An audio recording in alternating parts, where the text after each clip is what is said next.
임플란트란 이가 빠진 부위의 턱뼈에 금속 나사를 심어 원래 치아에 심는 기능뿐만 아니라 미용상의 면도 회복시켜주는 치과 치료인데요. 현재 상실된 치아를 치료할 때 가장 먼저 고려되는 방식으로 씹는 힘이 자연 치아와 비슷해서 제2의 영구치라고 평가받고 있습니다.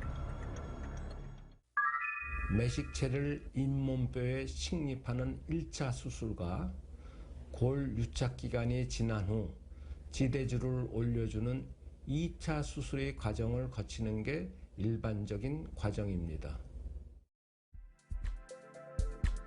임플란트 수술은 준비 과정부터 완료까지 오랜 시간이 걸리는 치료입니다. 이 과정이 힘들어 사실 치료를 차일피일 미루는 사람들도 적지 않은데요. 특히 사회생활을 시작하는 20, 30대 젊은 층은 시간을 내기 힘들어 치료에 어려움을 겪는 경우가 많습니다.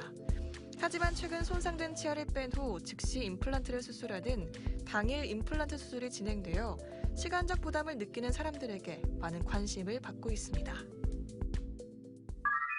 디지털 기술이 발달로 3차원적으로 촬영된 환자의 잇몸뼈 CT상에서 매식체의 식립, 지대주 및 최종 보철물까지 예상 작업할 수 있어 수술 당일 매식체 식립 후 미리 만들어 놓은 지대주 및 최종 보철물을 완성시켜 저작이 가능하게 해주는 절차를 임플란트 완성 수술이라 하는데, 매식체 식립 부위 잇몸뼈의 양과 질이 좋아야 한다는 전제 조건이 따릅니다.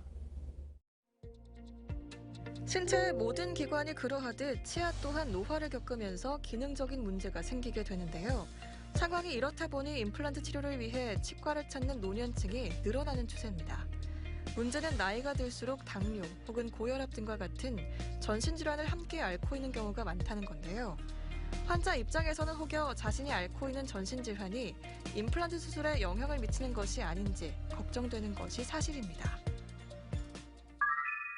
예, 영향을 미칠 수 있습니다. 고혈압은 임플란트 매식체의 골 유착에는 영향을 미치지 않지만 수술 시 스트레스에 의한 혈압 상승이 예기치 않은 사고가 일어날 수 있으므로 고혈압 환자, 특히 수축기 압력이 160mm/Hg 이상, 이완기 압력이 95 이상의 경우에는 내과의와 충분한 상의가 필요합니다.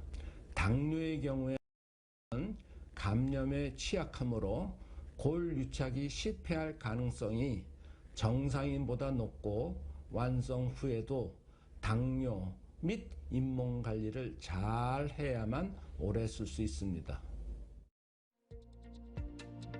임플란트는 치과 진료 중에서도 난이도가 높은 치료로 손꼽힙니다. 정확한 위치에 수술되지 않거나 뼈가 잘 붙지 않을 경우 인공치아 뿌리가 흔들리다가 재탈락할 위험이 있기 때문인데요. 실제로 임플란트는 재수술의 가능성이 매우 높은 치료 중 하나입니다. 남아있는 잇몸뼈의 상태입니다.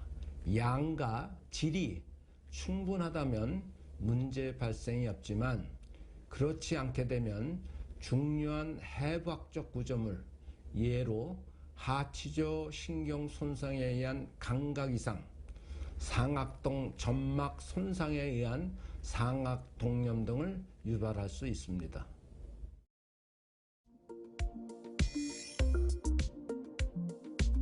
임플란트 수술은 환자의 건강 상태, 구강 구조, 잇몸뼈의 상태 등에 따라 치료법이 달라질 수 있어 정확한 검진이 필요합니다. 특히 수술 전 자기 잇몸뼈 상태를 확인하는 것이 무엇보다 중요한데요.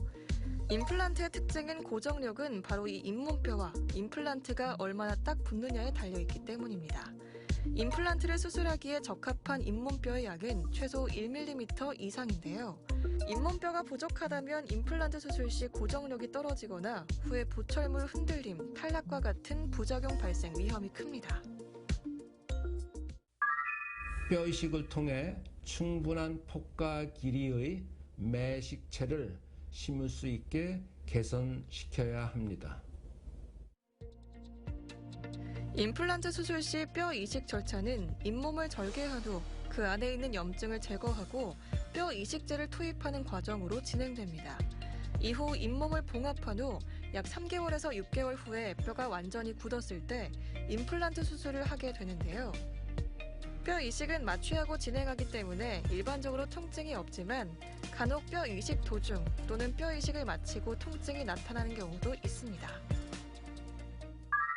자가골이 골 유도, 골 전도 및 골 형성 능력이 가장 우수해서 추천되지만 부가적인 수술이 필요, 채취될 수 있는 양의 한도 및 골 흡수 등의 단점이 있고 인간의 사체에서 채취, 처리한 동종골, 소돼지에서 채취한 이종골, 조개 껍질 등에서 만들어진 합성골 등이 있는데 양은 충분히 얻을 수 있지만 자가골에 비해 골 형성 능력이 떨어지고 최근에는 골 형성 능력, 구성 성분, 골 개조 능력 등이 자가골과 유사한 자가치아 유래 골 이식제를 이용하는 임상 의사들도 많이 있습니다.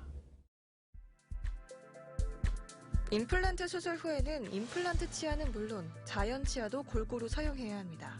양쪽을 고루 사용해야 과도한 힘이 임플란트에 집중되는 것을 방지할 수 있는데요.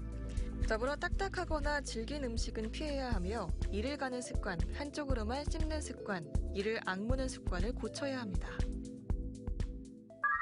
지난번 방송에서 이야기하였듯이 자연 치아와 비교하여 접합 상피의 박테리아 침범에 대한 저항의 저하 및 치주인대가 없으므로 정기적 검사와 철저한 잇몸 관리가 제일 중요합니다.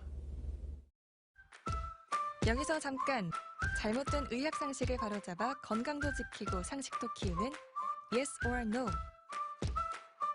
임플란트 수술 전 커피, 술, 담배는 끊어야 한다는데 사실인가요? 커피, 술은 그다지 영향을 미치지 않습니다.